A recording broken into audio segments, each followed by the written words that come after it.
Yes, class. So let's move on to the next topic, that is relative strength of acid and base.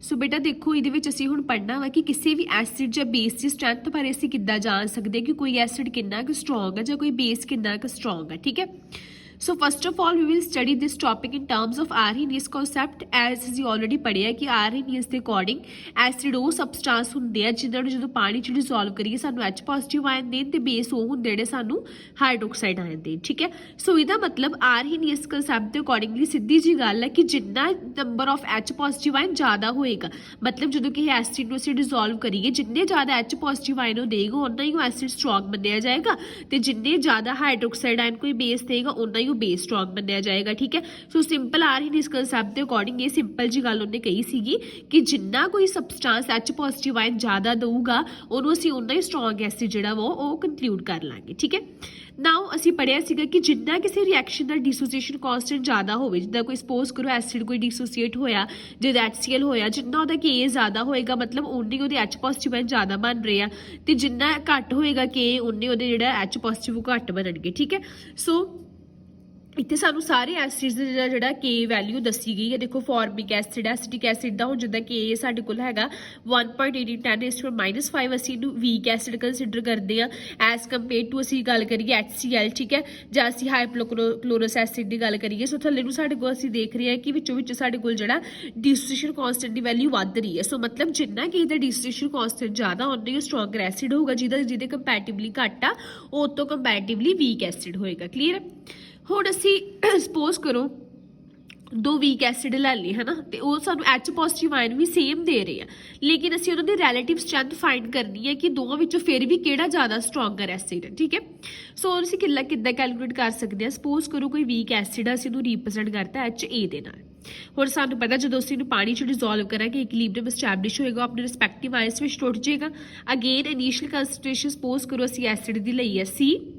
And ਹਲੇ product ਬਣੇ ਨਹੀਂ ਇਸ ਕਰਕੇ ਇਹਨਾਂ ਦੀ initial ਕੰਸੈਂਟ੍ਰੇਸ਼ਨ ਕੀ ਆ 0 ਇਕੁਇਲਿਬਰੀਅਮ ਤੇ ਕੰਸੈਂਟ੍ਰੇਸ਼ਨ ਕੀ ਹੋਗੀ C ਵਿੱਚੋਂ ਕਿੰਨੇ ਡੀਸੋਸੀਏਟ ਕਰ ਗਏ C ਮਾਈਨਸ ਅਲਫਾ ਸੋ ਕਿੰਨੇ ਬਚ ਗਏ C minus C alpha that is C1 minus alpha ਤੇ ਆ ਕਿੰਨੇ ਆ C ਅਲਫਾ ਬਣ ਗਏ ਨਾਓ ਅਗੇਨ ਅਸੀਂ ਲਾਅ ਆਫ ਇਕੁਇਲਿਬਰੀਅਮ ਲਾਇਆ chemical equilibrium K ਦੀ value ਫਿਰ product of concentration of the product upon product of concentration of the reactant again ਉਹੀ ਸਾਰੀ ਚੀਜ਼ again ਅਸੀਂ ਇਹਨਾਂ ਦੀ concentration ਦੀ values ਇੱਥੇ put up ਕੀਤੀ ਆ we are left with this term ਠੀਕ ਹੈ by solving this equation ਨਾਓ ਸਾਨੂੰ ਪਤਾ ਕਿ ਵੀਕ ਐਸਿਡ ਬਹੁਤ ਘੱਟ ਆਪਣੇ ਆਇਨਸ 'ਚ ਟੁੱਟਦਾ ਵਾ ਉਹਦਾ ਜਿਹੜਾ ਅਲਫਾ ਹੁੰਦਾ ਉਹ ਲੈਸ ਦੈਨ 1 ਹੁੰਦਾ ਬਹੁਤ ਛੋਟਾ ਹੁੰਦਾ ਇਸ ਕਰਕੇ ਅਸੀਂ ਆਹ ਚੀਜ਼ ਨੂੰ ਨਿਗਲੈਕਟ ਕਰ ਸਕਦੇ ਹਾਂ ਸੋ ਜਦੋਂ ਅਸੀਂ ਆਹ ਡਿਨੋਮੀਨੇਟਰ ਨਿਗਲੈਕਟ ਕਰਕੇ ਇਕੁਅਲ ਦੀ 1 ਦੇ ਇਕੁਅਲ ਲੈ ਆਉਂਦਾ we are left with only this that is K equals to alpha square C where alpha is the degree of dissociation and C is the concentration so ਇੱਥੋਂ ਅਸੀਂ alpha ਦੀ value ਕੱਢੀ it comes out to be square root of Ka upon C where Ka is the dissociation constant of this reaction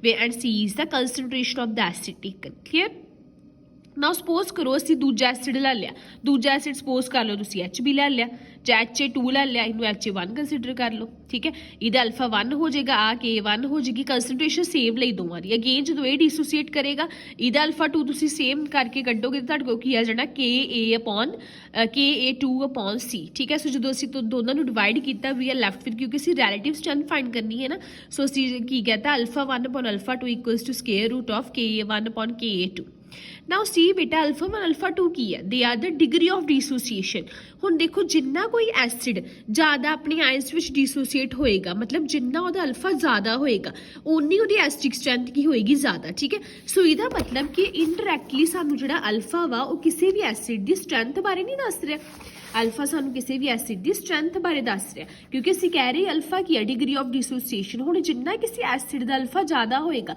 ਮਤਲਬ ਉਹ ਜ਼ਿਆਦਾ ਆਪਣੇ ion 'ਚ ਡੀਸੋਸੀਏਟ ਕਰੇਗਾ ਤੇ ਉਨੀ ਉਹਦੀ ਸਟਰੈਂਥ ਕੀ ਹੋਏਗੀ ਜ਼ਿਆਦਾ ਦੈਟ ਇਜ਼ ਉਹ ਕੀ ਗਿਣਿਆ ਜਾਏਗਾ ਸਟਰੋਂਗ ਐਸਿਡ ਕਲੀਅਰ ਸੋ ਅਲਫਾ ਤੋਂ ਅਸੀਂ ਉਹਦੀ ਸਟਰੈਂਥ ਬਾਰੇ ਪਤਾ ਲਗਾ ਸਕਦੇ ਇਸ ਕਰਕੇ ਅਸੀਂ ਅਲਫਾ ਦੀ ਵੈਲਿਊ ਨੂੰ ਇੱਥੇ ਰੀਪਲੇਸ ਕੀਤਾ with the strength so we get strength of an acid HA1 upon strength of the acid HA2 it is equal to alpha 1 alpha 2 ਨੂੰ ਅਸੀਂ ਇਸ ਚੀਜ਼ ਨਾਲ ਰਿਪਲੇਸ ਕਰਤਾ ਤੇ ਆ ਚੀਜ਼ ਆਈ ਸੋ ਇਹਦਾ ਮਤਲਬ ਕਿਸੇ ਵੀ ਦੋ ਵੀਕ ਐਸਿਡ ਦੀ ਸਟਰੈਂਥ ਅਸੀਂ ਪਤਾ ਲਗਾ ਸਕਦੇ ਹਾਂ just by dividing the value of their dissociation constant taking the square root clear so suppose करो कि साडे कोल जिद्दां एसिटिक एसिड ओदा साडे कोल K हैगा इन्ना HCl दा साडे कोल K हैगा इन्ना सो ਅਸੀਂ ਇਹਦੀ ਸਟਰੈਂਥ ਪਤਾ ਲਗਾਣੀ ਹੋਵੇਗੀ ਕਿੰਨੀ ਹੈ ਕਿ ਕਿਹੜਾ ਕਿਸ ਮੁਕਾਬਲੇ ਕਿੰਨਾ ਕੁ ਸਟਰੋਂਗ ਐਸਿਡ ਹੈ ਦੋਵੇਂ ਵੀਕ ਆ ਫਿਰ ਅਸੀਂ ਕੀ ਕਰਾਂਗੇ ਅਸੀਂ ਸਿੱਧਾ ਫਾਰਮੂਲਾ ਲਾਵਾਂਗੇ strength of this upon strength of HCl ਕੀ ਇਹ ਫਾਰਮੂਲਾ ਅੰਡਰ ਰੂਟ ਅਸੀਂ ਕਰ ਲੈਣਾ ਦੋਵਾਂ ਦੇ ਡਿਸੋਸੀਏਸ਼ਨ ਕਾਂਸਟੈਂਟ ਦਾ ਵੈਲਿਊ ਆ ਗਈ ਇੰਨੀ ਸੋ ਇਹਦਾ ਮਤਲਬ ਜਦੋਂ ਅਸੀਂ ਇੱਧਰ ਲੈ ਕੇ ਜਾਵਾਂਗੇ ਕਿ ਐਸਿਟਿਕ ਐਸਿਡ ਜਿਹੜਾ ਵਾ 192 ਟਾਈਮਸ ਇਧਰ ਕਿ ਮਲਟੀਪਲਾਈ ਹੋ ਜਾਏਗਾ ਸਟਰੋਂਗਰ ਹੈਗਾ HCl ਐਸਿਡ ਨਾਲੋਂ ਕਲੀਅਰ ਇਨ ਦ ਸਿਮਿਲਰ ਵੇ ਅਸੀਂ ਬੇਸਿਸ ਦਾ ਜਿਹੜਾ ਹੈਗਾ ਵਾ ਉਹ ਫਾਈਂਡ ਆਊਟ ਕਰ ਸਕਦੇ ਹਾਂ ਉਹਨਾਂ ਦੋਵਾਂ ਦੀ ਸਟਰੈਂਥ ਫਾਈਂਡ ਆਊਟ ਕਰ ਸਕਦੇ ਹਾਂ ਅਸੀਂ ਵੀਕ ਬੇਸਿਸ ਦੀ ਠੀਕ ਹੈ ਸਿਮਿਲਰਲੀ ਇੱਥੇ ਸਾਨੂੰ ਟੇਬਲ ਦਿੱਤਾ ਹੈਗਾ ਉਹਦੇ ਵਿੱਚ ਕੁਝ ਵੀਕ ਬੇਸਿਸ ਦੇ KB ਦੀ ਉਹਨਾਂ ਨੇ ਗੱਲ ਕੀਤੀ ਹੈ ਜਿਹੜਾ ਤੁਸੀਂ ਚੰਗੀ ਤਰ੍ਹਾਂ ਦੇਖ ਲੈਣਾ ਕਲੀਅਰ ਹੈ ਜੀ Yes, so now we'll talk about the acidic strength or basic strength of the polyprotic acids. तो देखो polyprotic acid ਕਿਹੜੇ ਹੋਗੇ ਜਿਹੜੇ ਸਾਨੂੰ ਇੱਕ ਤੋਂ ਜ਼ਿਆਦਾ H ਪੋਜ਼ਿਟਿਵ ਆਇਨ ਦਿੰਦੇ ਆ ਸਿਮਿਲਰਲੀ polyacidic bases ਕਿਹੜੇ ਹੋਗੇ ਜਿਹੜੇ ਸਾਨੂੰ ਇੱਕ ਤੋਂ ਜ਼ਿਆਦਾ ਹਾਈਡਰੋਕਸਾਈਡ ਆਇਨ ਦੇਣ ਠੀਕ ਹੈ ਸੋ the acids like sulfuric acid ਦੇ ਵਿੱਚ 2H ਪੋਜ਼ਿਟਿਵ ਹੈ ਠੀਕ ਹੈ ਸੋ ਤੁਹਾਨੂੰ ਇੱਕ ਤੋਂ ਜ਼ਿਆਦਾ ਦੇ ਰਿਹਾ so it is a polyprotic acid similarly carbonic acid ਵਿੱਚ ਵੀ 2 ਆ ਆਕਜ਼ੈਲਿਕ ਐਸਿਡ ਵਿੱਚ ਵੀ 2H ਪੋਜ਼ਿਟਿਵ ਹੁੰਦੇ ਆ ਫਾਸਫੋਰਿਕ ਚ 3 ਆ ਆਰਸੈਨਿਕ ਚ ਵੀ 3 ਦਾ ਠੀਕ ਹੈ ਸੋ ਇਹਨਾਂ ਵਿੱਚ ਕੀ ਹੈ ਇੱਕ ਤੋਂ ਜ਼ਿਆਦਾ ਆਇਓਨਾਈਜ਼ੇਬਲ ਪ੍ਰੋਟੋਨ ਇਸ ਕਰਕੇ ਇਹਨਾਂ ਨੂੰ ਪੋਲੀਪ੍ਰੋਟਿਕ ਐਸਿਡ ਜਾਂ ਪੋਲੀਬੈਸਿਕ ਐਸਿਡ ਕਿਹਾ ਜਾਂਦਾ ਕਲੀਅਰ ਹੈ ਜੀ ਹੁਣ ਦੇਖੋ ਇਹ ਆਇਓਨਾਈਜ਼ ਕਿੱਦਾਂ ਕਰਦੇ ਜਿੱਦਾਂ ਅਸੀਂ ਗੱਲ ਕੀਤੀ ਸੀ ਕਿ ਜੇ ਅਸੀਂ H2SO4 ਦੀ ਬੇਟਾ ਗੱਲ ਕਰੀਏ ਹੁਣ H2SO4 ਨੂੰ ਜਦੋਂ ਅਸੀਂ ਵਾਟਰ ਚ ਡਿਸੋਲਵ ਕੀਤਾ ਤੇ ਸਾਨੂੰ ਪਤਾ ਕੀ ਆਇਨ ਬਣਦੇ ਇੱਕ H ਪੋਜ਼ਿਟਿਵ ਪਹਿਲਾਂ ਡਿਸੋਸੀਏਟ ਹੋ ਗਿਆ ਦੂਜਾ ਸਾਡੇ ਕੋਲ ਬਚ ਗਿਆ HSO4 ਨੈਗੇਟਿਵ ਕਲੀਅਰ ਪਹਿਲਾਂ ਇੱਕ H ਪੋਜ਼ਿਟਿਵ ਨਿਕਲਦਾ ਫਿਰ ਦੂਜਾ ਜਿਹੜਾ ਸਾਡੇ ਕੋਲ ਆ ਬਣਿਆ ਠੀਕ ਹੈ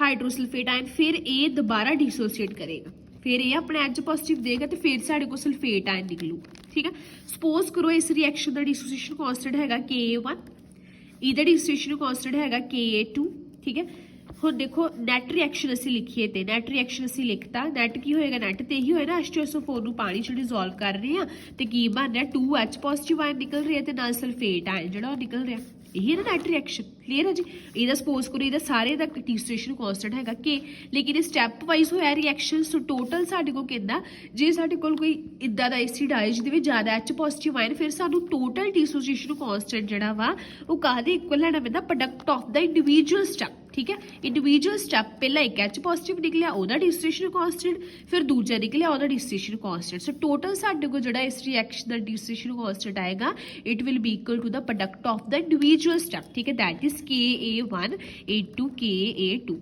and also ਇਹ ਸਾਡੇ ਕੋਲ ਆ ਗਿਆ ਸਪੋਜ਼ ਕਰੋ ਜੇ ਕੋਈ ਤਿੰਨ ਰਿਐਕਸ਼ਨ ਚ ਸਟੈਪ ਚ ਰਿਐਕਸ਼ਨ ਹੋ ਰਿਹਾ ਜਿਹਦਾ ਫਾਸਫੋਰਿਕ ਐਸਿਡ ਆ ਹਨਾ ਫਾਸਫੋਰਿਕ ਐਸਿਡ H3PO4 ਆ ਇਹਦੇ ਵਿੱਚ 3H ਪੋਜ਼ਿਟਿਵ ਆ 3 ਨਿਕਲਣਗੇ 3 ਵਿੱਚ ਰਿਐਕਸ਼ਨ ਹੋਏਗਾ ਸੋ ਇਹਦਾ ਜਿਹੜਾ K ਸਾਡੇ ਕੋਲ ਕਾਦੀ ਇਕੁਅਲ ਆ ਜਾਏਗਾ K1 K2 into K3 clear okay so ਦੇਖੋ ਬੇਟਾ ਇੱਕ ਅਸੀਂ ਚੀਜ਼ ਇਹਦੇ ਵਿੱਚ ਕੀ ਯਾਦ ਰੱਖਣੀ ਆ ਕਿ ਜਦੋਂ ਰਿਐਕਸ਼ਨ ਸਟੈਪ ਵਾਈਜ਼ ਹੋਏਗਾ ਹੈ ਨਾ ਉਸ ਕੇਸ ਦੇ ਵਿੱਚ ਕੀ ਹੈ ਸਾਡੇ ਕੋਲ ਜਦੋਂ ਵੀ ਰਿਐਕਸ਼ਨ ਸਟੈਪ ਵਾਈਜ਼ ਹੋਇਆ ਜਿਵੇਂ ਕਿਸੇ ਵਿੱਚ ਜ਼ਿਆਦਾ H ਪੋਜ਼ਿਟਿਵ ਆਇਨ ਹੈਗੇ ਆ ਠੀਕ ਹੈ 2 ਆ ਜਾਂ 3 ਵਾ ਉਹਦਾ ਹਮੇਸ਼ਾ ਡਿਸੋਸੀਏਸ਼ਨ ਕਾਂਸਟੈਂਟ ਕੀ ਕਾਹਦੇ ਇਕੁਅਲ ਹੋਏਗਾ product of the individual step ਜੇ 2 ਆ ਤੇ 2 ਦੇ ਸਟੈਪ ਦੇ ਪ੍ਰੋਡਕਟ ਦੇ ਇਕੁਅਲ ਹੋਊਗਾ 3 ਆ ਤੇ 3 ਤੇ ਠੀਕ ਹੈ ਕਲੀਅਰ ਸਪੋਜ਼ ਕਰੋ ਵੈਸੇ 4 ਵਾਲਾ ਕੋਈ ਹਾਲੇ ਤੱਕ ਮੈਂ ਸੁਣਿਆ ਨਹੀਂ 4 ਕਿਸੇ ਵਿੱਚ H ਪੋਜ਼ਿਟਿਵ ਆਇਨ ਹੋਣਗੇ ਤੇ ਫਿਰ ਉਹਦਾ ਡਿਸੋਸੀਏਸ਼ਨ ਕਾਂਸਟੈਂਟ ਅਸੀਂ 4 ਸਟੈਪ ਚ ਲਿਖਾਂਗੇ K4 ਠੀਕ ਹੈ ਮਲਟੀਪਲਾਈ ਕਰਕੇ ਕਲੀਅਰ ਓਕੇ ਹੁਣ ਇਹ ਸਾਡੇ ਕੋਲ ਆ ਗਿਆ ਸੋ ਇਹਦਾ ਮਤਲਬ ਜੇ ਜਿਹਦਾ ਓਵਰਆਲ K ਜ਼ਿਆਦਾ ਹੋਏਗਾ ਪੋਲੀਪ੍ਰੋਟਿਕ ਐਸਿਡ ਦਾ ਉਹਦਾ ਸਾਡੇ ਕੋਲ ਡਿਸੋਸੀਏਸ਼ਨ ਜ਼ਿਆਦਾ ਹੋਏਗੀ ਸਟਰੋਂਗਰ ਐਸਿਡ ਹੋਏਗਾ ਹਾਂਜੀ ਬੇਟਾ ਇੱਕ ਹੋਰ ਗੱਲ ਅਸੀਂ ਨੋਟਿਸ ਕਰਾਂਗੇ ਕਿ ਜਦੋਂ ਵੀ ਸਾਡੇ ਕੋਲ ਰਿਐਕਸ਼ਨ ਸਟੈਪ ਵਾਈਜ਼ ਹੋ ਰਿਹਾ ਹੈ ਨਾ ਇੱਕ ਦਾ ਜਿੱਦਾਂ ਇਹਦਾ ਡਿਸੋਸੀਏਸ਼ਨ ਕਾਂਸਟੈਂਟ K1 ਆ ਇਹਦਾ K2 ਆ ਸਪੋਜ਼ ਕਰੋ ਜੇ 3 ਸੀਗੀ ਤੇ K3 ਹੋ ਗਿਆ ਤੇ ਕਹਿੰਦਾ ਫਿਰ ਇਹ ਵੇਖਿਆ ਜਾਂਦਾ ਵੀ ਕਿ ਜਿਹੜਾ ਸਾਡੇ ਕੋਲ K1 ਪਹਿਲੀ ਰਿਐਕਸ਼ਨ ਦਾ ਡਿਸੋਸੀਏਸ਼ਨ ਕਾਂਸਟੈਂਟ ਹੋਏਗਾ ਉਹਦੀ ਵੈਲਿਊ ਜ਼ਿਆਦਾ ਹੁੰਦੀ ਹੈ as compare to K2 then K3 ਮਤਲਬ ਜਦੋਂ ਇੱਕ ਵਾਰੀ ਉਹਦੇ ਵਿੱਚ H ਪੋਜ਼ਿਟਿਵ ਨਿਕਲ ਗਿਆ ਦੂਜੀ ਵਾਰੀ H ਪੋਜ਼ਿਟਿਵ ਕੱਢਣ ਦਾ ਜਿਹੜਾ ਡਿਸੋਸੀਏਸ਼ਨ ਕਾਂਸਟੈਂਟ ਉਹ ਘੱਟ ਆ ਮਤਲਬ ਘੱਟ ਜਿਹੜਾ ਸਾਡੇ ਕੋਲ ਘੱਟ ਵੈਲਿਊ ਆ ਰਹੀ ਹੈ ਇੰਨੀ ਜਲਦੀ ਆਇਨ ਨਹੀਂ ਬਣਦੇ ਕਿਉਂ क्यों? क्योंकि देखो जो सपोज करो जिदा ਅਸੀਂ H2SO4 ਦੀ ਗੱਲ ਕਰ ਰਹੇ ਆ, ਇੱਕ ਵਾਰੀ ਨੇ ਆਪਣਾ H ਪੋਜ਼ਿਟਿਵ ਕੱਢ ਗਿਆ ਨਿਕਲ ਗਿਆ ਤੇ ਹੁਣ ਇਹ ਇੱਕ ਆਇਨਿਕ ਸਪੀਸ਼ੀਜ਼ ਵਿੱਚ ਕਨਵਰਟ ਹੋ ਗਿਆ। ਹੁਣ ਦੂਜਾ ਜਿਹੜਾ ਸਾਡੇ ਕੋਲ H ਪੋਜ਼ਿਟਿਵ ਨਿਕਲਣਾ ਉਹ ਇੱਕ ਆਇਨਿਕ ਸਪੀਸ਼ੀਜ਼ ਚੋਂ ਨਿਕਲ ਰਿਹਾ ਜਿਹਦੇ ਵਿੱਚ ਨੈਗੇਟਿਵ ਚਾਰਜ ਆ, ਤੇ ਨੈਗੇਟਿਵ ਚਾਰਜ ਆਲਰੇਡੀ ਹੈਗਾ, ਉਹਦੇ ਵਿੱਚੋਂ ਪੋਜ਼ਿਟਿਵ ਚੀਜ਼ ਨੂੰ ਮਾਈਨਸ ਕਰਨਾ ਜਿਹੜਾ ਸਾਡੇ ਲਈ ਔਖਾ ਹੋ ਜਾਣਾ due to strong electrostatic force of attraction between the positive and negative ion. ਇਸੇ ਕਰਕੇ ਸਾਡੇ ਕੋਲ ਦਾ Ka2 मतलब इस रिएक्शन का डिस्ट्रीब्यूशन कांस्टेंट की आएगा घट। ठीक है, it is a very important question कि जो भी किसी ਐਸਿਡ ਦੀ ਡੀਸੋਸੀਏਸ਼ਨ ਸਟੈਪ ਵਾਈਜ਼ ਹੋ ਰਹੀ ਆ ਉਦੋਂ ਹਮੇਸ਼ਾ ਉਹਦਾ ਜਿਹੜਾ ਸੈਕਿੰਡ ਸਟੈਪ ਦਾ ਡੀਸੋਸੀਏਸ਼ਨ ਕਾਂਸਟੈਂਟ ਹੁੰਦਾ ਇਹਦਾ ਥਰਡ ਤਾਂ ਹੁੰਦਾ ਘੱਟ ਕੇ ਹੁੰਦਾ ਐਸ ਕੰਪੇਅਰ ਟੂ Ka1। ਮਤਲਬ ਪਹਿਲੇ ਸਟੈਪ ਦੇ ਵਿੱਚ ਆਇਨ ਬਣਨ ਦੇ ਜ਼ਿਆਦਾ ਚਾਂਸਿਸ ਆ ਦੂਜੇ ਨਾਲੋਂ। ਕਿਉਂ? ਕਿਉਂਕਿ ਦੇਖੋ ਜਦੋਂ ਇੱਕ ਵਾਰੀ ਉਹ ਆਪਣਾ H ਪੋਜ਼ਿਟਿਵ ਆਇਨ ਲੂਜ਼ ਕਰ ਦਿੰਦਾ ਵਾ ਫਿਰ ਉਹ ਇੱਕ ਆਇਨਿਕ ਸਪੀਸ਼ੀਜ਼ 'ਚ ਕਨਵਰਟ ਹੋ ਜਾਂਦਾ ਹੈ ਨਾ, ਤੇ ਸਟਰੋਂਗ ਫੋਰਸਿਸ ਹੋਣ ਕਰਕੇ between positive and the negative charge, strong electrostatic forces ਹੋਣ ਕਰਕੇ it is difficult to remove a proton ਹੈ ਨਾ। ਹੋਰ ਸਪੋਜ਼ ਕਰੋ ਇੱਥੇ ਨੈਗੇਟਿਵ ਹੈਗਾ ਵਾ ਤੇ ਇਹਦੇ ਵਿੱਚ ਅਸੀਂ ਪੋਜ਼ਿਟਿਵ ਚਾਰਜ ਨੂੰ ਸਬਟਰੈਕਟ ਕਰਨਾ ਸਾਡੇ ਲਈ ਔਖਾ ਹੋ ਜਾਂਦਾ, ਇਹਨੂੰ ਫਰਨਿਸ਼ ਕਰਨਾ। ਇਸੇ ਕਰਕੇ ਸਾਡੇ ਕੋਲ ਹਮੇਸ਼ਾ Ka2 ਦੀ ਵੈਲਿਊ ਕੀ ਆਏਗੀ ਘੱਟ ਆਏਗੀ ਐਸ ਕੰਪੇਅਰ ਟੂ Ka1, ਤੇ ਜੇ ਕੋਈ ਰਿਐਕਸ਼ਨ 3 ਸਟੈਪ 'ਚ ਹੋ ਰਿਹਾ ਤੇ ਉਹਦਾ ਫਿਰ ਸਾਡੇ ਕੋਲ Ka3 ਉਸ ਤੋਂ ਵੀ ਘੱਟ ਆਏਗਾ। क्लियर है जी? So this is very important. Okay, so this is for the polyprotic acid and polyacidic bases. So हुण असीं गल करांगे ब्रॉन्स्टेड-लॉरे कंसैप्ट के अकॉर्डिंग कि इन्हें किद्दां दस्सिया सानू आर्हीनियस ने दसता कि जिन्ना किसी दे H पॉजिटिव आयन ज़्यादा फर्निश करेगा उन्ना स्ट्रॉन्गर एसिड होएगा, जिन्ना हाइड्रोक्साइड आयन ज़्यादा फर्निश करेगा उन्ना स्ट्रॉन्ग बेस होएगा। फिर असीं रिलेटिव स्ट्रैंथ भी फाइंड कर ली। फिर असीं ये भी देख लिया कि जे कोई H positive ion stepwise release कर रहा तो उहदे विच उहदा टोटल डिसोसीएशन कांस्टेंट काहदे इक्वल आएगा, it will be equal to the product of the each reaction and also Ka2 हर रिएक्शन का घट होएगा एज कंपेयर टू Ka1 नालों। सिमिलरली Ka3 उस तो भी घट होएगा। क्यों? क्योंकि फिर दूजी वारी आयन साढ़े को आयनिक स्पीशीज चो निकलना वा which is difficult due to the strong forces. ठीक है, so this all was the Arrhenius concept. हुण असीं देखांगे ब्रॉन्स्टेड-लॉरे दा कंसैप्ट। उहदे अकॉर्डिंग असीं देख लिया सीगा कि कोई भी जे एसिड आ ते जां बेस आ, एसिड वो हुंदे जिहड़ा अपना H पॉजिटिव आयन दे देन है ना, जिहड़े प्रोटोन डोनर हुंदे आ जिवें HCl ने अपना H पॉजिटिव आयन देता वाटर नूं एसिड हो गया, वाटर ने वो एक्सेप्ट कर लिया, वाटर की बन गया बेस। ठीक है, सो वाटर इहदे विच कन्वर्ट हो गया। रिवर्सिबल रिएक्शन च देखिए Cl नैगेटिव ने हुण एक्सेप्ट कीता वा, इधरों इधर Cl नैगेटिव इधरों HCl च बनिया, इहदे एक्सेप्ट कीता मतलब ये साडे कोल की बन गया, ये हुण साडे कोल बन गया बेस, ते अपना डोनेट किया तो ये साडे कोल की बन गया एसिड। कहंदा हुण ये देखा गया कि साडे कोल जिहड़ा भी कोई स्ट्रॉन्ग एसिड होएगा वो जिहड़ा कॉन्जुगेट बेस बनना वा ना वो की होएगा ऑलवेज वीक। देखो हुण HCl एसिड है, ठीक है, इहदे विच साडे कोल इहदा बेस किहड़ा बनया Cl negative, it is a weaker base. Cl negative is not a base, that is a weak base. ठीक है, क्योंकि ये बनया इहदा कॉन्जुगेट बेस। सो इसका मतलब असीं की कह सकते हैं कि कोई भी स्ट्रॉन्गर एसिड होगा उहदा कॉन्जुगेट बेस हमेशा की होएगा वीक। क्लियर है जी? So a strong acid has a weak conjugate base and vice versa, कि जो कोई वीक एसिड होएगा उहदा कॉन्जुगेट बेस की होएगा स्ट्रॉन्ग। हो देखो जे असीं वीक एसिड की डिसोसीएशन करवाती इहदे विच कन्वर्ट हो गया एसिड आ, ठीक है, इन्हें H पॉजिटिव दिता ते बेस आ इन्हें क्योंकि इन्हें इत्थे एक्सेप्ट किया, पर रिवर्सिबल रिएक्शन च ये H पॉजिटिव एक्सेप्ट कर रहा इस करके बेस आ ते दे रहा एसिड। कहते पर जो वीक एसिड आ, हुण देखो एसिड वीक आ इहदा मतलब इहदा जिहड़ा कॉन्जुगेट बेस बनेगा स्ट्रॉन्ग होएगा।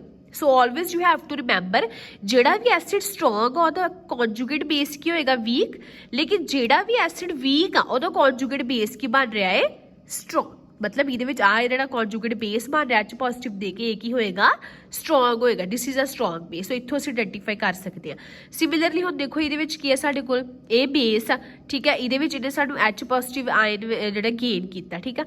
हुण इहदे विच साडे कोल ए वीक एसिड आ ते इहदा कॉन्जुगेट बेस की होएगा स्ट्रॉन्ग।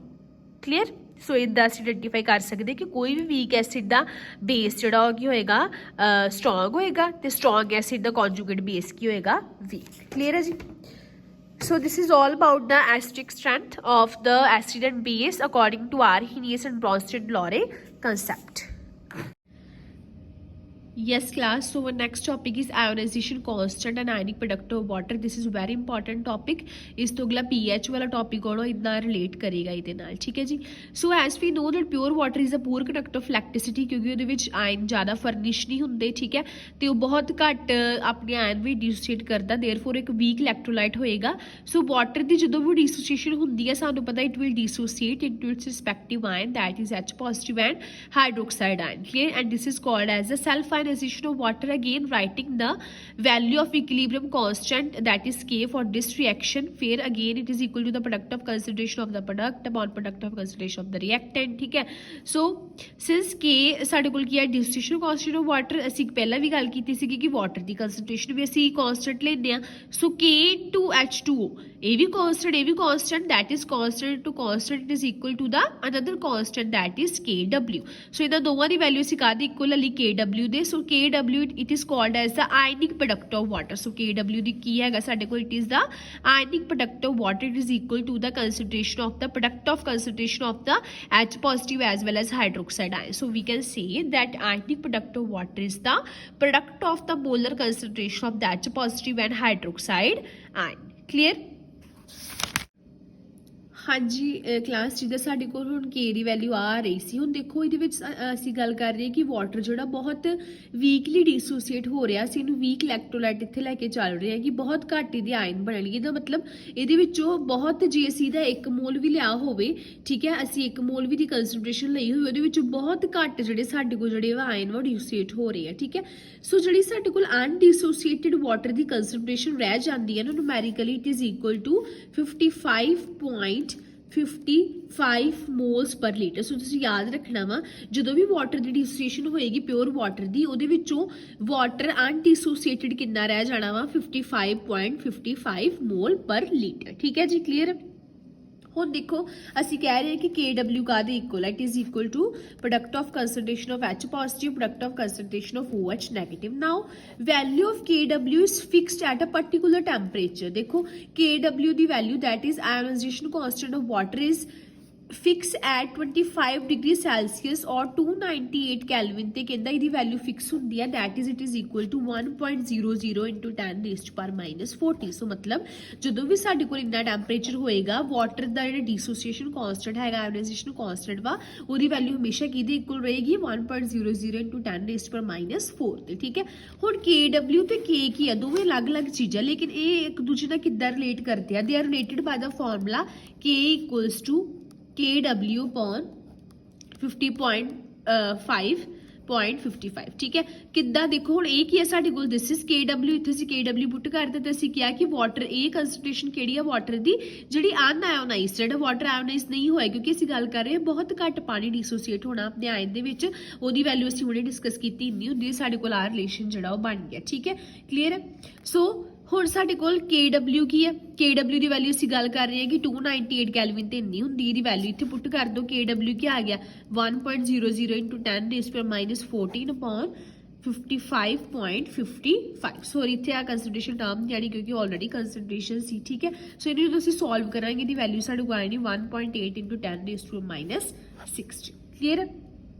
ਸੋ ਇਹਦਾ ਮਤਲਬ ਸਾਡੇ ਕੋਲ ਇਹਨਾਂ ਦੋਵੇਂ ਚਾਰ ਰਿਲੇਸ਼ਨ ਆ, ਜਦੋਂ ਅਸੀਂ ਵੈਲਿਊ ਪੁੱਟ ਕਰ ਦਾਂਗੇ ਸਾਡੇ ਕੋਲ ਡੀਸੋਸੀਏਸ਼ਨ ਕਾਂਸਟੈਂਟ ਵਾਟਰ ਦਾ ਕਿੰਨਾ ਆ ਜਾਂਦਾ ਵਾ, ਇੰਨਾ. ਕਲੀਅਰ ਹੈ?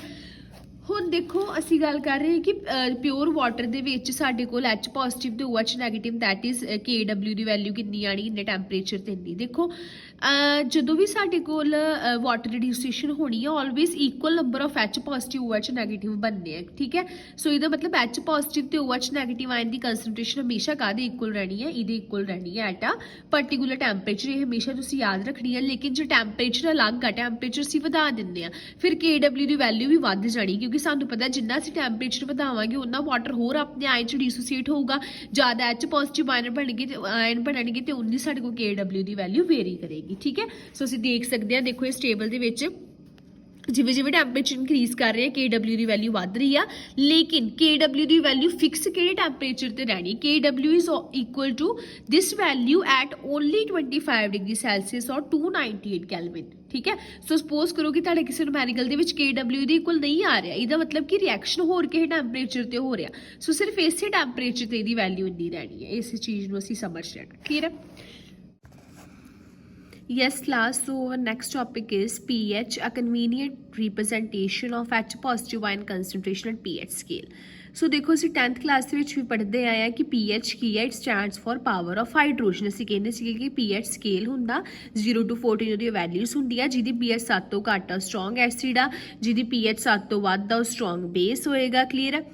सो हुण देखो pH ਦੇ ਨਾਲ ਅਸੀਂ ਕਿੱਦਾਂ ਹੁਣ H ਪੋਜ਼ਿਟਿਵ ਆਇਨ ਦੀ ਕੰਸੈਂਟ੍ਰੇਸ਼ਨ ਫਾਈਂਡ ਕਰਨੀ ਹੈ। ਇੱਕ ਤੇ ਅਸੀਂ ਇਹ ਗੱਲ ਕੀਤੀ ਕਿ ਅਸੀਂ ਕਿਸੇ ਵੀ ਰਿਐਕਸ਼ਨ ਦੇ ਡੀਸੋਸੀਏਸ਼ਨ ਕਾਂਸਟੈਂਟ ਤੋਂ ਗੱਲ ਕਰ ਸਕਦੇ ਹਾਂ ਕਿ ਜਿੰਨਾ ਉਹਦਾ K ਜ਼ਿਆਦਾ ਹੋਏਗਾ ਉਨੀ ਉਸ ਐਸਿਡ ਦੀ ਸਟਰੈਂਥ ਜ਼ਿਆਦਾ ਹੋਏਗੀ। ਤੇ ਜੇ ਅਸੀਂ ਵਾਟਰ ਲਈ ਦੇਖੀਏ, ਵਾਟਰ ਦਾ ਅਸੀਂ ਕਿਹਾ ਸੀ ਕਿ KW ਦੇ ਇਕੁਅਲ ਹੁੰਦਾ, ਇਹਦਾ ਮਤਲਬ ਕਿ ਜਿੰਨਾ ਕਿਸੇ ਦਾ KW ਜ਼ਿਆਦਾ ਹੋਏਗਾ ਉਨੀ ਉਹਦੀ ਐਸਿਡਿਕ ਸਟਰੈਂਥ ਕੀ ਹੋਏਗੀ ਜ਼ਿਆਦਾ। ਸੋ KW तो भी असी किसी भी एसिड की स्ट्रेंथ बारे पता लगा सकते हैं। तो असी पढ़िया कि KW की वैल्यू इस टैंपरेचर ते इक्वल रहनी है। और सपोज करो कि तुसी टैंपरेचर वधा दिंदे हो जां असी H पॉजिटिव आयन की कंसनट्रेशन वधा दिंदे हो, उस केस में साडा KW भी वध जाना ना। KW वध जाएगा तो उन्होंने असी किद्दां सॉल्व करांगे, उहदे लई हुण असी pH स्केल की हैल्प दे नाल उहनूं सॉल्व करांगे। pH का साडे कोल की फार्मूला हुंदा H पॉजिटिव आयन की कंसनट्रेशन दे नाल, जिहड़ा तुसी याद रखना वा pH is equal to minus logarithm of hydrogen ion concentration. Always remember जिहड़ा pH असी लैनी it is equal to minus log of hydrogen ion concentration. तो सानू pH का पता लग जाएगा, तो जिन्ना सानू pH का पता लगेगा तो असी आराम नाल दस सकते कि कोई भी एसिड कितना स्ट्रोंग आ जां वीक आ। क्लीयर है। इनीशियली ये मन्निया जाता है कि जी H पॉजिटिव आयन की concentration it is equal to 10 into minus x minus negative power to which 10 must be raised, कि ਜਿਹੜੇ भी सानू क्वेश्चन में दिती होगी कंसनट्रेशन ਉਹਦੇ ਨਾਲ ਅਸੀਂ ਉਹਦੀ ਪਾਵਰ ਜਿਹੜੀ ਉਹ ਮਾਈਨਸ ਚ 19 ਕਰ ਦੇਣੀ ਹੈ। ਠੀਕ ਹੈ, ਫਿਰ ਅਸੀਂ ਇਹਨਾਂ ਦੋਵਾਂ ਸਾਈਡ ਤੇ ਲੌਗ ਲੈ ਕੇ ਸਾਡੇ ਕੋਲ ਆ ਇਕੁਏਸ਼ਨ ਆ ਜਾਂਦੀ ਹੈ। ਦੈਟ ਇਜ਼ ਸਿਰਫ ਆ ਇਕੁਏਸ਼ਨ ਯਾਦ ਰੱਖਣੀ, ਇਹਨੂੰ ਸੋਲਵ ਕਰਨ ਦੀ ਲੋੜ ਹੈਗੀ। That pH is equal to negative logarithm of hydrogen ion concentration, ਔਰ we can also write it as pH is equal to log of reciprocal of hydrogen ion concentration. So ਇਸੇ ਫਾਰਮੂਲੇ ਯੂਜ਼ ਕਰਕੇ ਤੁਸੀਂ numericals ਜਿਹੜੇ ਉਹ ਕਰੋਗੇ। Clear ਹੈ। ਹੁਣ ਦੇਖੋ pH ਸਕੇਲ ਅਸੀਂ ਪਿਛਲੀ ਕਲਾਸਿਸ ਦੇ ਵਿੱਚ ਵੀ ਪੜ੍ਹਿਆ ਸੀਗਾ कि 0 to 14 ਹੁੰਦਾ ਵਾ। ਦੇਖੋ ਜਿੱਥੇ 0 ਆ ਉੱਥੇ ਤੁਸੀਂ ਯਾਦ ਰੱਖਣਾ 10 ਰੇਜ਼ ਟੂ ਪਾਵਰ 0 ਆ। ਜਿੱਥੇ 1 ਆ ਤੁਸੀਂ ਯਾਦ ਰੱਖੋ 10 ਰੇਜ਼ ਟੂ ਪਾਵਰ -1। ਜਿੱਥੇ 2 ਆ 10 raise to power -2 up to 100। ਤੇ ਸਾਨੂੰ ਪਤਾ 7 ਤੋਂ ਘੱਟ ਵਿੱਚ ਐਸਿਡਿਕ ਸਟਰੈਂਥ ਘੱਟ ਵਧਣੀ ਆ, ਲੇਕਿਨ ਵੱਧ ਵਿੱਚ ਬੇਸਿਕ ਸਟਰੈਂਥ ਵਧਣੀ ਹੈ। ਕਲੀਅਰ ਹੈ ਜੀ। ਸੋ ਜਿੱਦਾਂ ਸਾਡੇ ਕੋਲ pH minus of logarithm H positive ion concentration ਆ, ਉੱਦਾਂ ਹੀ ਸਾਡੇ ਕੋਲ ਬੇਸ ਦਾ ਕੀ ਹੋਏਗਾ POH ਹੋਏਗਾ। ਠੀਕ ਹੈ। ਅਗੇਨ ਜੇ ਅਸੀਂ ਇਹਨੂੰ ਜਿਹੜੀ ਡੀਸੋਸੀਏਸ਼ਨ ਕਾਂਸਟੈਂਟ ਦੀ ਵੈਲਿਊ ਨਾਲ ਰਿਲੇਟ ਕਰੀਏ ਤੇ ਇਹਦੇ ਵਿੱਚ PK ਕੀ ਹੁੰਦਾ minus log of K, PKB ਕੀ ਹੋਏਗਾ ਮਾਈਨਸ ਲੌਗ ਆਫ PKB। ਠੀਕ ਹੈ। ਫਿਰ KA and KB are the dissociation constant of the acid and the base. ਠੀਕ ਹੈ। ਹੁਣ ਅਸੀਂ pH ਦੈਟ ਇਜ਼ ਜਿਹੜੀ ਸਾਡੇ ਕੋਲ pH ਹੈਗੀ H ਪੋਜ਼ਿਟਿਵ ਕੰਸਨਟ੍ਰੇਸ਼ਨ ਤੇ OH ਇਹਨਾਂ ਵਿੱਚ ਰਿਲੇਸ਼ਨ ਦੇਖਾਂਗੇ। ਐਸ ਅਸੀਂ ਹੁਣੇ ਗੱਲ ਕੀਤੀ ਕਿ pH ਕੀ ਆ minus logarithm of H positive ਤੇ POH ਕੀ ਆ minus logarithm of OH negative ion. ਤੇ ਅਸੀਂ ਹੁਣੇ ਦੇਖਿਆ ਕਿ ਇਹਨਾਂ ਦੋਵਾਂ ਦਾ ਪ੍ਰੋਡਕਟ ਕਾਹਦੇ ਇਕੁਅਲ ਹੁੰਦਾ 10 ਰੇਜ਼ ਟੂ -14 ਦੇ ਐਟ 25 ਡਿਗਰੀ ਸੈਲਸੀਅਸ। ਠੀਕ ਹੈ। ਸੋ ਇੱਥੇ ਇਹਨੂੰ ਲੌਗ ਨਾਲ ਮਲਟੀਪਲਾਈ ਕਰ ਦਿਓ, ਫਿਰ log m plus log n equals to log KW that is log 10 raise to -14। ਹੁਣ ਦੇਖੋ ਇੱਥੇ ਸਾਡੇ ਕੋਲ ਕੀ ਫਾਰਮੂਲਾ ਲੱਗੇਗਾ log 10 ਰੇਜ਼ ਟੂ -14। ਅਸੀਂ ਪੜ੍ਹਿਆ ਸੀਗਾ ਕਿ ਜੇ ਕੋਈ ਸਾਡੇ ਕੋਲ ਇੱਦਾਂ ਹੋਵੇ log a the power b, ਉਹ ਕਾਹਦੇ ਇਕੁਅਲ ਹੁੰਦਾ b log a ਦੇ ਇਕੁਅਲ। ਠੀਕ ਹੈ। ਸੋ b ਕੀ ਆ -14 ਅੱਗੇ ਆ ਜਾਏਗਾ, ਅੱਗੇ ਕੀ ਬਚਣਾ log 10 ਹੁੰਦਾ 1, ਸੋ ਆ ਗਿਆ -14। So we are left with minus log of minus is common cut the minus log of H positive minus log of OH negative minus log of KW equals to 14. Therefore this is equal to pH, this is equal to POH. So relation की आ गया pH plus POH equals to PKW equals to 14. So this is important relation। numerical ਦੇ ਵਿੱਚ ਕਾ formula ਤੁਹਾਡੇ ਕੋਲ use ਹੋਣਾ ਵਾ, ਇੱਕ ਸਾਡੇ ਕੋਲ ਆਹ ਵਾਲਾ ਫਾਰਮੂਲਾ ਜਿਹੜਾ ਉਹ ਵਾਈਡਲੀ ਯੂਜ਼ ਹੋਏਗਾ। ਇਹਨਾਂ ਨੂੰ ਸੋਲਵ ਕਰਕੇ ਅਸੀਂ numerical ਕਰਾਂਗੇ। सो यस बेटा पहला numerical देखो, calculate the H positive and OH negative ion concentration at 25 degree Celsius in this solution and this solution. ठीक है। ਹੁਣ ਦੇਖੋ HCl ਦੀ ਪਹਿਲਾਂ ਗੱਲ ਕੀਤੀ ਆ, ਜਦੋਂ HCl ਨੂੰ ਅਸੀਂ ਵਾਟਰ 'ਚ ਡਿਜ਼ੋਲਵ ਕਰਾਂਗੇ ਸਾਨੂੰ ਪਤਾ ਇਹਨੇ ਕੰਪਲੀਟਲੀ ਜਿੰਨਾ ਸਾਡੇ ਕੋਲ HCl ਉਹ ਸਾਰੇ ਦਾ ਸਾਰਾ H ਪੋਜ਼ਿਟਿਵ ਆਇਨ ਕੰਸਨਟ੍ਰੇਸ਼ਨ ਵਿੱਚ H ਪੋਜ਼ਿਟਿਵ ਵਿੱਚ ਜਿਹੜਾ ਵਾ ਉਹ ਕਨਵਰਟ ਹੋ ਜਾਣਾ ਹੈ ਨਾ, ਨਾਲ Cl ਨੈਗੇਟਿਵ। ਠੀਕ ਹੈ। ਹੁਣ ਅਸੀਂ ਇਹਦੀ ਕੰਸਨਟ੍ਰੇਸ਼ਨ ਫਾਈਂਡ ਕਰਨੀ ਹੈ। ਸਭ ਤੋਂ ਪਹਿਲਾਂ ਇਹਦੇ ਵਿੱਚ ਦੇਖੋ, ਹੁਣ ਇਹਦਾ ਮਤਲਬ ਕਿ ਜਿੰਨਾ ਵੀ ਅਸੀਂ HCl ਦੀ ਕੰਸਨਟ੍ਰੇਸ਼ਨ ਰਹੀ ਆ ਉਹ ਕਾਹਦੀ ਇਕੁਅਲ ਹੋਊਗੀ, ਜਿੰਨਾ ਵੀ H ਪੋਜ਼ਿਟਿਵ ਆਇਨ ਜਿਹੜਾ ਵਾ ਉਹ ਡੀਸੋਸੀਏਟ ਹੋਏਗਾ। ਸੋ ਮਤਲਬ ਜਿੰਨਾ HCl ਅਸੀਂ ਲੈ ਰਹੇ ਪੂਰੇ ਦਾ ਪੂਰਾ H ਪੋਜ਼ਿਟਿਵ ਆਇਨ ਵਿੱਚ ਕਨਵਰਟ ਹੋਏਗਾ। ਮਤਲਬ ਇਹਦੀ ਜਿੰਨੀ ਕੰਸਨਟ੍ਰੇਸ਼ਨ ਉਨੀ ਕੰਸਨਟ੍ਰੇਸ਼ਨ ਵਿੱਚ H ਪੋਜ਼ਿਟਿਵ ਆਇਨ ਬਣਨਗੇ। ਸੋ ਦੈਟਸ ਵਾਈ ਅਸੀਂ H ਪੋਜ਼ਿਟਿਵ ਆਇਨ ਦੀ ਕੰਸਨਟ੍ਰੇਸ਼ਨ HCl ਦੀ ਕੰਸਨਟ੍ਰੇਸ਼ਨ ਦੀ ਇਕੁਅਲ ਰਹੀ, ਦੈਟ ਇਜ਼ 0.02 ਨਾਰਮਲ। ਹੁਣ ਦੇਖੋ ਨਾਰਮੈਲਿਟੀ ਤੇ ਮੋਲੈਰਿਟੀ ਤੁਸੀਂ ਪੜ੍ਹੇ ਹੋਣੇ ਚੈਪਟਰ 1 ਦੇ ਵਿੱਚ ਸਾਰੀਆਂ ਟਰਮਸ।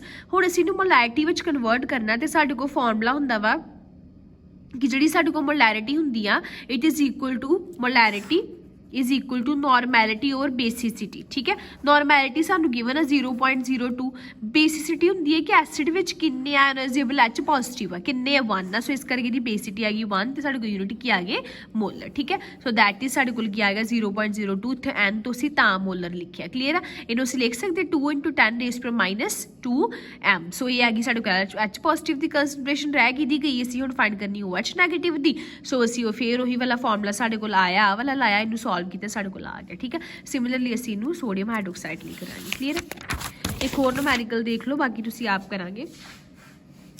सो एक आ गया साडे कोल calculate the pH value of this solution. So इहदी असीं pH फाइंड करनी है। अगेन HNO3 स्ट्रॉन्ग एसिड है, मतलब पूरे का पूरा H पॉजिटिव आयन जिहड़ा वा कन्वर्ट होएगा। इहदा मतलब जिन्ने भी H पॉजिटिव आयन बनणगे, जिन्नी इहदी कंसनट्रेशन उहदी इक्वल बनणगे, दैट इज 10⁻² मोलर। असीं pH फाइंड करनी, pH दा की formula pH equals to minus logarithm of this. So concentration की है साडे कोल 10⁻²। हुण इहनूं देख लो किद्दां सॉल्व कीता, आ चीज़ बन गई माइनस लॉग 10⁻²। सो की आ गया फॉर्मूला, यही बन गया ना log A the power b, that is b log a। Clear है, b अगे कर दो, -2 जो अगे आया पॉजिटिव बन गया 2 लॉग 10। ठीक है, log 10 is 1, it is equal to 2। Clear, so that is why साडे कोल pH की आ गई 2, that is it is a stronger acid. Similarly HCl करो, इदा यही फॉर्मूला यूज करके बहुत ईजी न्यूमेरिकल आ, दे आर वैरी ईजी, इन्होंने सॉल्व करने की कोशिश करियो, फिर असी प्रॉब्लम डिस्कस कर लेंगे। ठीक है।